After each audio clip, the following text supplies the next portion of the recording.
नमस्कार दोस्तों, कैसे हैं आप लोग। उम्मीद करता हूं कि आप सभी लोग अच्छे होंगे। तो दोस्तों, मेरा नाम है आकाश और मैं आप सभी का स्वागत करता हूं अपनी YouTube channel A to Z study में। और आज की इस वीडियो में मैं आपको पढ़ाऊंगा क्लास 6 इंग्लिश की बुक पूर्वी का unit number 4 sports and wellness के अंदर एक पोयम है जिसका नाम है द विनर। आज हम लोग इसको पढ़ेंगे। और अगर चैप्टर नंबर की बात करूं तो ये होने वाला है हमारा चैप्टर नंबर 11। ठीक है दोस्तों, तो ये हमारी एक बहुत ही कमाल की पोयम है, मज़ेदार पोयम है। पहले तो हम इस पोयम को पढ़ेंगे, समझेंगे और उसके बाद में इसके क्वेश्चन आंसर्स को भी सॉल्व करेंगे। आपको लिखित में यानी रिटन में इसके क्वेश्चन आंसर्स मिल जाएंगे। ठीक है दोस्तों, लेकिन उससे पहले अगर आप लोगों ने अभी तक इस वीडियो को लाइक, शेयर और मेरे चैनल को सब्सक्राइब नहीं किया है तो भाई आप लोग फटाफट इस वीडियो को लाइक कर दो, इसे शेयर कर दो और नए हो तो मेरे चैनल को सब्सक्राइब भी कर दो ताकि आपको भविष्य में भी ऐसे कमाल की वीडियोस मिलते रहें। तो चलिए दोस्तों, समय नहीं बर्बाद करते हैं, सीधे हम लोग आज की अपनी इस वीडियो को शुरू करते हैं। पोयम पढ़ाने से पहले यहाँ पे हमारी कुछ एक्टिविटीज़ दी हुई हैं। चलिए इन एक्टिविटीज़ को कर लेते हैं। तो पहली क्या कह रही है, लुक एट दिस पिक्चर, यानी कि जो पिक्चर है, जो तस्वीर है, उसको देखिए। तो इसमें आप क्या देख रहे हो, एक बच्चा यहाँ पे बबल्स बना रहा है। ठीक है, बाकी ये जो दो बच्चे हैं ये इस बबल्स के साथ में खेल रहे हैं और ये बच्ची दौड़ लगा रही है। ठीक, मतलब ये कि सारे बच्चे क्या कर रहे हैं, साथ में खेल रहे हैं। तो पहला ए इसमें क्या पूछ रहा है, what are these childrens doing. ठीक है, तो दीज चिल्ड्रंस आर प्लेइंग। क्या लिखोगे, दीज चिल्ड्रंस आर प्लेइंग। ठीक है, इसका रिटर्न नहीं है तो मैं इसका बता देता हूँ कैसे लिखना है आपको। दीज चिल्ड्रंस, ये ई है आपका, these children are playing, are playing.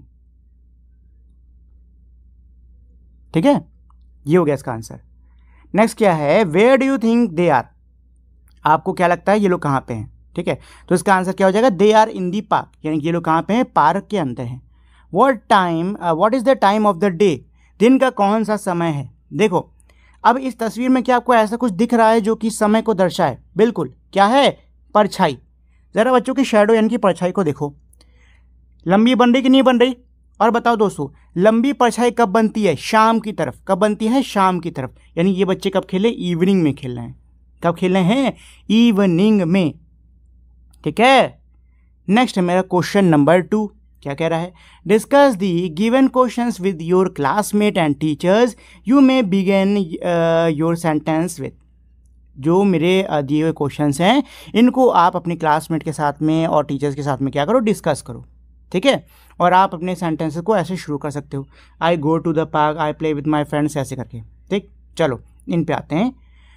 When do you go to play after school, यानी स्कूल के बाद में आप लोग खेलने कब जाते हो। तो प्यारे बच्चों, ये आपसे सवाल पूछा जा रहा है कि ये बताइए जब स्कूल आपका ख़त्म होता है तो आप लोग कब खेलने जाते हो। मैंने कई बच्चों को देखा है जो कि तुरंत घर जाएंगे, बैग फेंका और खेलने निकल गए। ठीक है, कई बच्चे होते हैं जो बढ़िया अपना सब काम वाम करके अच्छे बच्चों की तरह शाम को खेलने जाते हैं, है कि नहीं। तो आप लोग कब जाते हो। Who do you play with, किसके साथ में खेलते हो, भाई अपने दोस्तों के साथ में खेलते होंगे, सीधी सी बात है। Where do you go to play in the evening, शाम को खेलने के लिए कहाँ जाते हो। तो देखो अब तो खाली जगह ज़्यादा बचा नहीं है, मतलब बची नहीं है। नहीं तो पहले बच्चे क्या किया करते थे, शाम होती थी खाली जगहों पे निकल जाते थे। ठीक, और वहाँ खूब सारे बच्चे होते थे, सब मिलके खेला करते थे अपने साथ। आजकल तो भैया फ़ोन और इन सब का ज़माना है तो ज़्यादातर बच्चे बाहर नहीं जाते, घर में बैठे बैठे फ़ोन में ही लगे रहते हैं।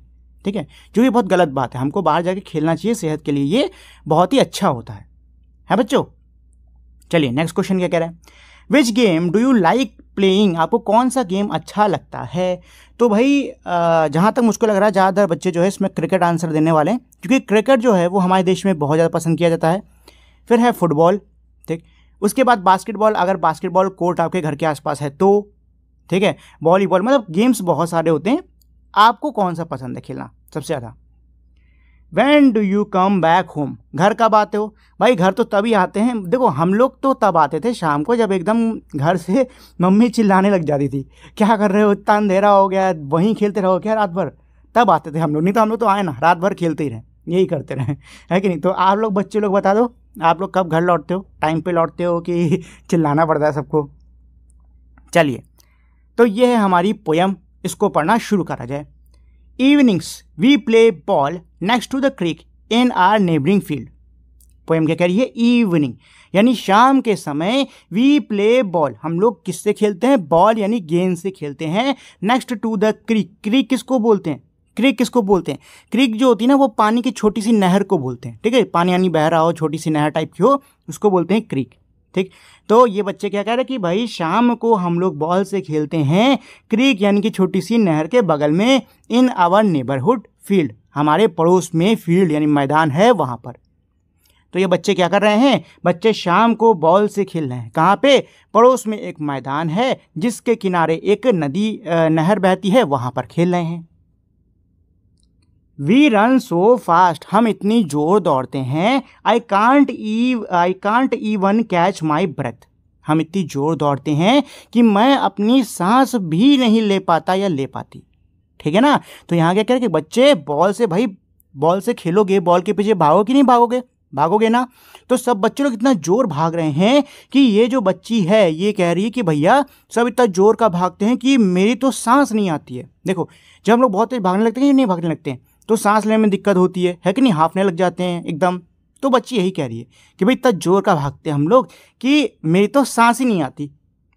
When blue dark turns to black, cold grass aches our feet, trees creep close, games over, night winds। क्या कह रहा है, When blue dark turn to black, blue dark ये किसकी बात कर रहे हैं, शाम की बात कर रहे हैं। देखो आसमान मेरा किस रंग का दिखता है, नीले रंग का दिखता है, ठीक है ना। और शाम को क्या होता है ना कि वो और गाढ़ा होने लग जाता है, ठीक, मतलब रात होने लग जाती है, अंधेरा होने लग जाता है। तो वही कह रहा है कि भाई जब ये जो ब्लू रंग है ये किसमें, काले में बदल जाता है, यानी कि जो मेरा नीला आसमान दिन वाला आसमान है वो अंधेरे में बदल जाता है। Cold grass x are feet, और जो ठंडी घास है उससे हमारे पैरों में क्या होने लग जाती है, दर्द होने लग जाती है। देखो भाई शाम होती है तो क्या होता है, मौसम ठंडा होने लग जाता है, जब अंधेरा हो जाता है तो मौसम और तेजी से क्या होने लगता है, ठंडा होने लगता है। तो बच्चे यही कह रहे हैं कि भाई जब अंधेरा हो जाता है और जो घास ठंडी ठंडी घास है वो हमारे पैरों को क्या करने देने लगती है, दर्द देने लगती है। ट्रीज क्रीप क्लोज, भाई ट्रीज क्रीप क्लोज इसका मतलब क्या है कि भाई जो पेड़ हैं वो पास आने लगते हैं चुपके चुपके से। तो क्या पेड़ चल सकते हैं, नहीं चल सकते ना। ये किसकी बात कर रहे हैं, ये पेड़ की परछाई की बात कर रहे हैं। देखो जब शाम होती है तो जो मेरा सूरज है वो कैसे होता है, तिरछा होता है, उसकी वजह से जो भी परछाई किसी भी चीज़ की बनती है वो बहुत ही लंबी लंबी बनती है कि नहीं। अब पेड़ पे पड़ेगी तो पेड़ की भी परछाई कैसे बनेगी, लंबी लंबी बनेगी। तो वही कह रहे हैं कि भाई जब जो पेड़ हैं वो करीब आने लग जाते हैं, पेड़ करीब नहीं आ रहे, क्या करीब आ रहा है, इनकी परछाई करीब आ रही है। तो वही कह रहे हैं कि भाई जब पेड़ों का जो अंधेरा यानी पेड़ों की जो छाँव है, जो परछाई है वो करीब आने लग जाती है, गेम्स ओवर, तब क्या होता है, गेम ओवर यानी खेल सारा खत्म हो जाता है, नाइट विंस, और कौन जीतती है, रात जीतती है। ठीक है, जीत किसकी हुई इसमें, रात की हुई। क्यों, क्योंकि भाई अब रात हो गई है और सब बच्चों के घर जाने का समय हो गया है। ठीक है दोस्तों, चलिए एक बार इस पोएम की समरी समझ लेते हैं, उसके बाद में इसके क्वेश्चन आंसर्स कर लेंगे। ठीक, देखिए इस पोएम के अंदर ना शाम का एक दृश्य दिखाया गया है कि शाम हो रही है, बच्चे जो हैं वो किससे खेल रहे हैं, बॉल से खेल रहे हैं। कहाँ पर खेल रहे हैं भाई, पड़ोस में एक मैदान है, उसके पास ही में क्या है, एक नहर है, वहाँ पर उस मैदान में बच्चे खेल रहे हैं। सभी बच्चे किससे खेल रहे हैं भाई, बॉल से खेल रहे हैं, सभी उसके पीछे खूब जोर से भाग रहे हैं। अब जो राइटर है वो कह रही है कि भाई सब इतने जोर से भाग रहे हैं कि मैं सांस भी नहीं ले पा रही हूँ। ठीक है, फिर क्या होता है भाई, अंधेरा होने लग जाता है। फिर क्या हो रहा है, अंधेरा होने लग जा रहा है, ठंडी बढ़ने लग रही है, जो घास है वो ठंडी ठंडी होने लग रही है, जिससे कि हमारे पैरों में दर्द हो रहा है। पेड़ जो हैं वो करीब आने लग गए हैं, मतलब पेड़ों की जो परछाई है वो लंबी लंबी होने लग गई है और हमारे करीब आने लग गई है। और अब खेल खत्म, क्योंकि भाई क्या हो गई है, रात हो गई है, यानी कि रात जीत गई है। समझे बच्चों, तो ये है हमारी पूरी पोयम। इस पोयम के जो राइटर हैं वो हैं जॉर्जिया हर्ड। ठीक है दोस्तों, चलिए तो ये तो पोयम हो गई। अब चलिए इसके क्वेश्चन आंसर्स को भी कर लिया जाए। क्या है पहला, let us discuss, read the given lines from the poem, मतलब नीचे में क्या है, कुछ लाइन्स दी हुई हैं कविता से, हमें उनको पढ़ना है। Write the meaning of the lines by identify the words less expression in them. हमको क्या करना है, हमको इन लाइंस की मीनिंग लिखनी होगी। ठीक है, तो ये क्या है, ये मेरी लाइंस हैं। जैसे पहला क्या है, नेक्स्ट टू द क्रीक, क्या है, नेक्स्ट टू द क्रीक। तो भाई इस लाइन में मैंने आपको बताया था, क्रीक किसको बोलते हैं, जो हमारी पानी की नहर वहर होती है उसको बोलते हैं क्रीक। ठीक, तो वही कह रहे हैं कि भाई क्रीक के बगल में, मतलब कोई पानी कोई जगह है जहाँ पे पानी आनी है, उसके बगल में इनका क्या है, मैदान है। I can't even catch my breath, मतलब बच्चे इतने जोर दौड़ रहे हैं कि ये लेखिका कह रहे हैं कि अपनी इनको सांस ही नहीं आ रही। When blue dark turn to black, जब ब्लू डार्क ब्लैक में बदल जाता है, यानी कि जब रात तो होने लग जाती है। ट्रीज क्रीप क्लोज, पेड़ क्या है, करीब आने लग जाते हैं, मतलब शाम हो रही है तो लंबी लंबी परछाई पेड़ों की देखने में लगता है कि पेड़ जो हैं वो करीब आ रहे हैं। तो क्या है, ये है। ठीक है, next to creek meaning beside the creek. I can't even catch my breath, the child is out of breath from running fast. when blue dark turns to black, the transition from evening to the night। और last क्या है, trees creep close in the evening, sunlight is slanted causing the shadows of the trees to elongate। ठीक है ना, यही है इनका answer. चलिए क्वेश्चन नंबर 2 पर आते हैं। क्या है भाई, रीड द पोएम, कविता पढ़ो, complete the following based on the poem. और ये जो खाली जगह है इसको भाई भरो कविता के आधार पर ही। तो क्या है, द चिल्ड्रन प्ले, बच्चे किससे खेल रहे हैं, बॉल से। क्या आएगा, the children play ball in the, कब खेल रहे हैं, शाम को, इवनिंग में। इन दी नेबर्स, पड़ोस के, फील्ड यानी मैदान में। दे रन सो, क्या है, फास्ट, मतलब तेज दौड़ रहे हैं। That they ran out of breath, कि भाई उनकी सांस नहीं आ रही। They continue to play till evening when the blue sky turns black, वो खेलते रहे कब तक, जब तक नीला आसमान काला नहीं पड़ गया। And the trees are not clearly visible, और अब जो पेड़ हैं वो नहीं दिख रहे हैं ठीक से। They can feel their feet aching, वो अपने पैरों को महसूस कर पा रहे हैं, कैसे, दर्द से। Now that it is cold, क्योंकि अब क्या है भाई, कोल्ड यानी ठंडी आ गई है। फाइनली दे स्टॉप, आखिर में वो क्या करते हैं, प्लेइंग यानी खेलना रोक देते हैं। And go home as it is night, और घर जाते हैं क्योंकि क्या हो गई, रात हो गई है। ठीक है दोस्तों, चलो तो ये हो गई इसकी मीनिंग। ठीक है, let us think and reflect. Question 1 क्या कह रहा है, read the given lines and answer the question that follows. In lines को पढ़िए और इसके बाद में जो क्वेश्चन हैं उनके आंसर करिए। तो लाइन्स क्या है, वी रैन सो फास्ट, हम इतनी जोर दौड़ते हैं। I can't even catch my breath, कि मैं अपनी सांस भी नहीं ले पाती हूँ। ठीक है, ये है लाइनें। चलो भाई इसके क्वेश्चंस कर लिए जाएं। तो पहला क्या है, complete the sentence given below with the correct option. सही ऑप्शन यानी सही विकल्प को चुन के हमको इस सेंटेंस को कंप्लीट करना होगा। The speaker needs to catch her breath because, जो स्पीकर है यानी जो बोलने वाला है, बोलने वाली हैं, वो अपनी जो है मतलब उनकी जो सांस है चल रही है। क्यों चल रही है बहुत ज़्यादा, क्योंकि वो दौड़ रही हैं। तो क्या होगा, एवरीवन डिसाइड टू वॉक, नहीं ये भी नहीं होगा। हर किसी ने चलने का फैसला किया, इसकी वजह से सांस फूलेगी, नहीं। All the childrens wish to go home, ऐसा भी नहीं है। Running fast result in being breathless, ये सही है। तेज दौड़ने की वजह से उनकी सांस नहीं आ रही।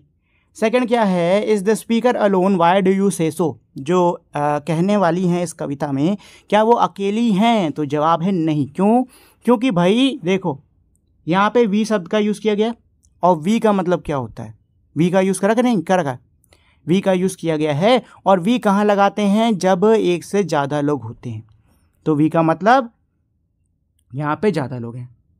नेक्स्ट क्या है, what does the pattern in the lines tell us, इस इन लाइन्स में पैटर्न क्या है। तो देखो पहले वी ग्रुप की बात हो रही है और आखिरी में आई इंडिविजुअल की बात हो रही है।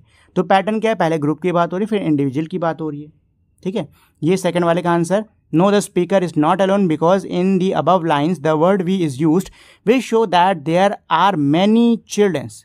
ठीक है ना, ये है थर्ड वाले का answer. The pattern here is collective followed by individual, मतलब यहाँ जो पैटर्न है वो पहले है कलेक्टिव यानी ग्रुप में है और उसके बाद में इंडिविजुअल यानी कि अकेले की बात हो रही है। ठीक, नेक्स्ट है हमारा बी वाला, क्या कह रहा है, when blue turns to black cold grass aches our feet trees creep close games over night winds. क्या है कि भाई जब नीला काले में बदल जाता है और ठंडी ठंडी घास से हमारे पैरों में दर्द होने लग जाती है, पेड़ हमारे करीब आने लग जाते हैं, तब गेम ओवर होता है और रात जीत जाती है। ठीक है, चलो अब इसके क्वेश्चंस कर लिए जाएं।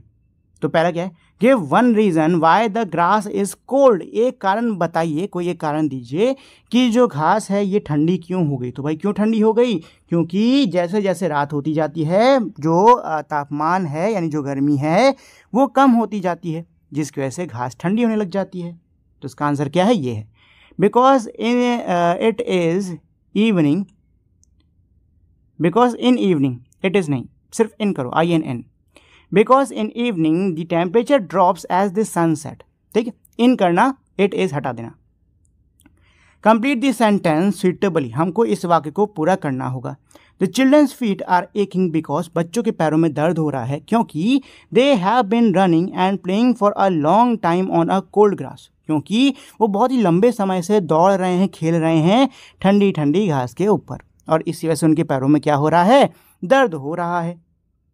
ठीक, वाई डज नाइट विन, मतलब जो नाइट यानी जो रात है वो क्यों जीत गई, क्यों जीती, क्योंकि भाई क्या आ गई, रात आ गई। अच्छा, ऑप्शंस पिक करने यहाँ पे, तो क्यों जीत गई, time for the play has ended, children's tired, tired night ही है, night follows the day, night follows the day. रुक जाओ रुक जाओ रुक जाओ रुक जाओ रुक जाओ, ये दोनों ही ऑप्शन सही हैं वैसे तो, पता है, लेकिन ए वाली लगा दो। Time for play has ended, क्योंकि खेलने का जो समय है वो ख़त्म, तो किसकी जीत हुई, रात की जीत हुई। ठीक, ये दोनों ही लगा दो, या रहने दो, ये ऊपर वाला रहने दो, बस ऊपर वाला रहने दो। ठीक है, ऊपर वाला रहने दो। चलिए, let us learn question 1, read the information given in the table and see what the poet has done in the poem the winner.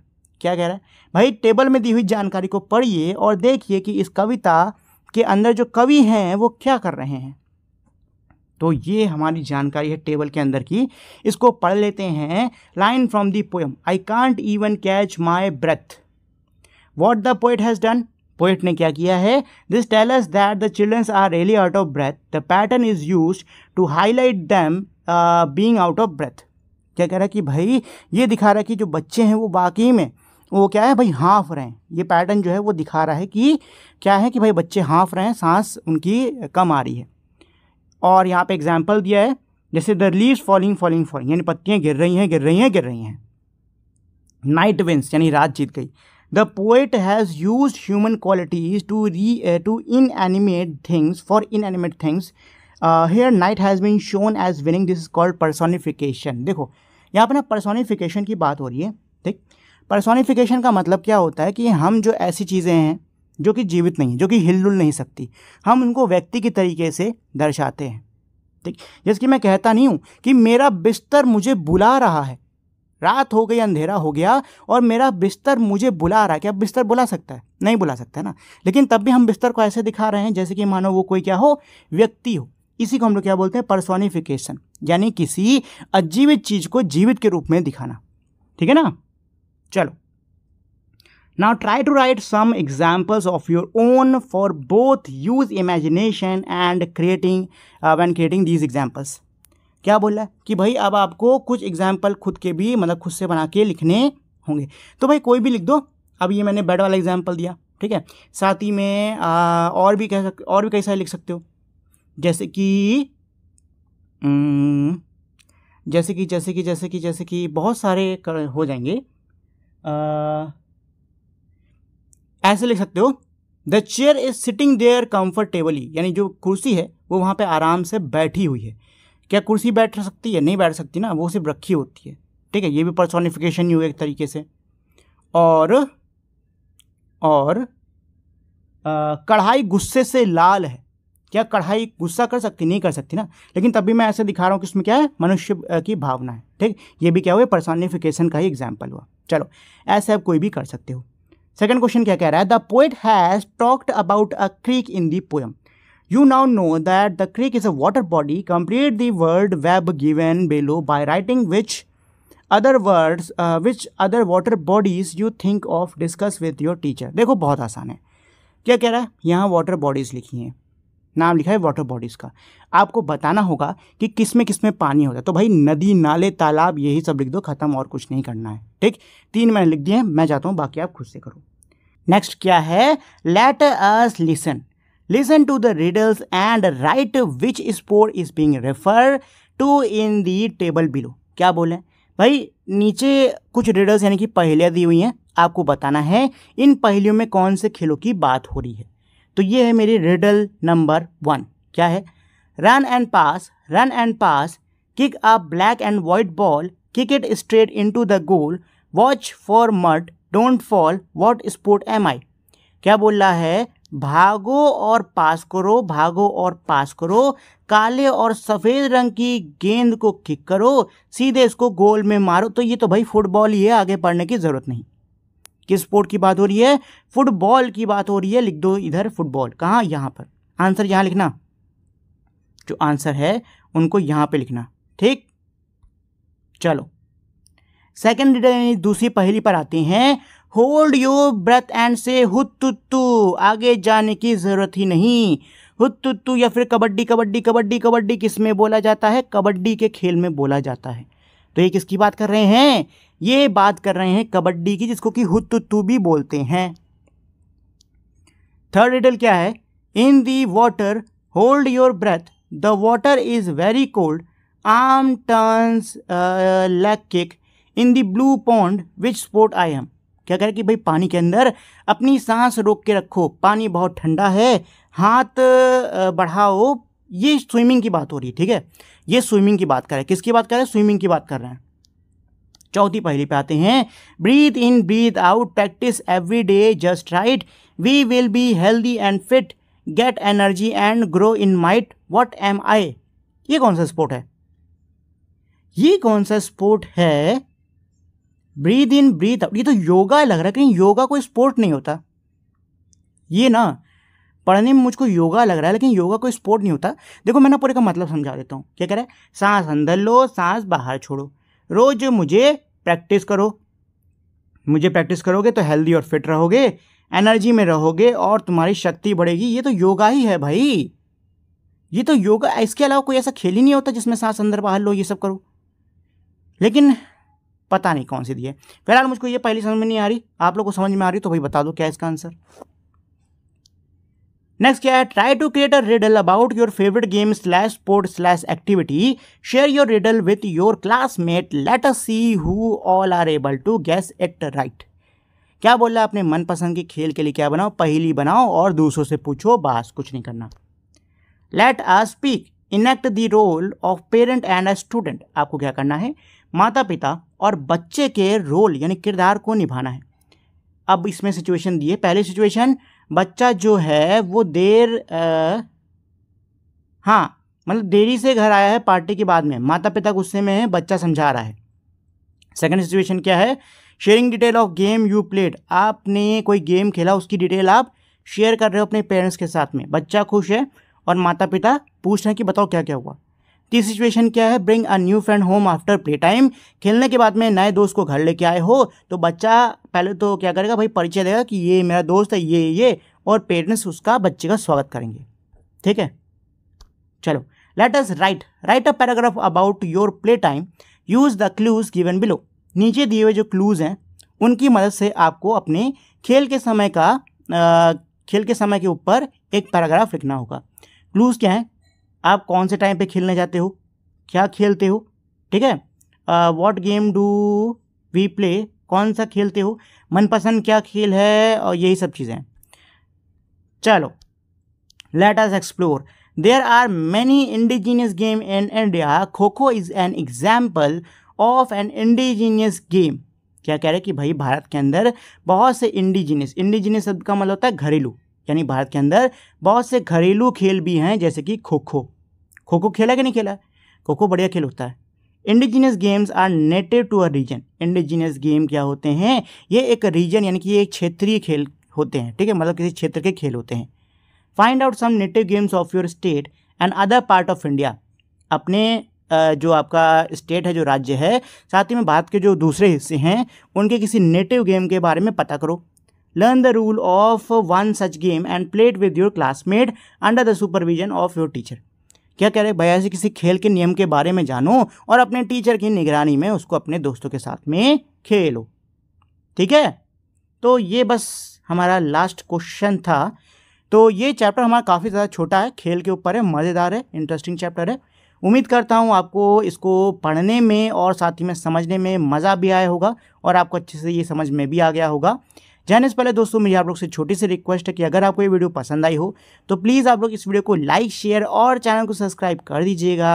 अब हम लोग मिलते हैं हमारी अगली वीडियो में, तब तक के लिए नमस्कार।